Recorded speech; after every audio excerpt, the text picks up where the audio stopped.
What's up guys, JTails here with another video, this time talking about how chip damage works in MVCI and what there is to know about it, right? So first thing I want to talk about is the changes from MVC3, and I want you to pay attention to something real quick. I'm going to do a super with Ultron. Notice how much damage that super does, about 1600. Now I'm going to do it from close up. Right, and it does double the amount when in your face, right? So that means one thing, right? Chip damage is going to be scaled the same way depending on distance. And when you do your combos, you want to do your beam supers as close to your opponent's face as possible to get the maximum amount of damage. That might be why your numbers could be inconsistent sometimes, because the distance between the beam projectile matters. So that's very important. Alright, so let's do it from far. No advancing guard. Ah, there we go, 78. And now from up close. Oh yeah, it does just about double without any advancing guards included. So that's important, yeah. Right, so now let's do Hawkeye's super from full screen and let's see how much it does. 312. Cool. Now let's have Iron Man jump. And let's see if anything changes. 624, which is close to double the original amount.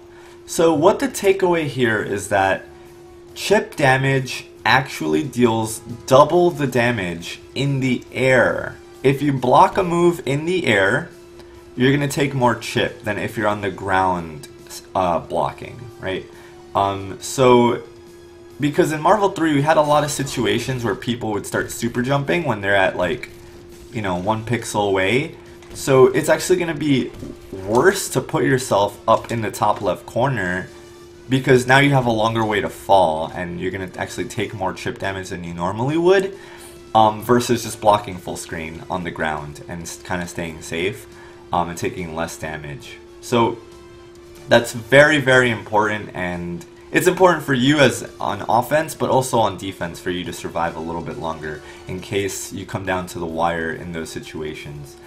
Crouching does not affect this whatsoever. So let me stand at max. Let's just Gimlet twice, right? 312. Yeah, so we know it does 312 regardless, no matter where I am on screen, and no matter if I'm standing or crouching, right? So crouching doesn't affect this at all, but being in the air or being on the ground does change chip damage.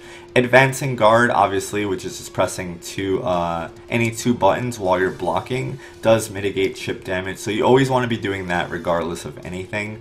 But if we're talking about just raw numbers, being in the air is actually worse than being on the ground.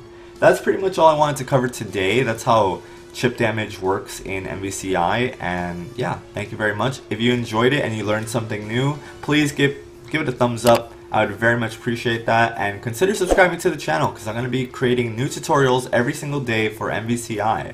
So thank you so much for watching, and I'll see you all next time.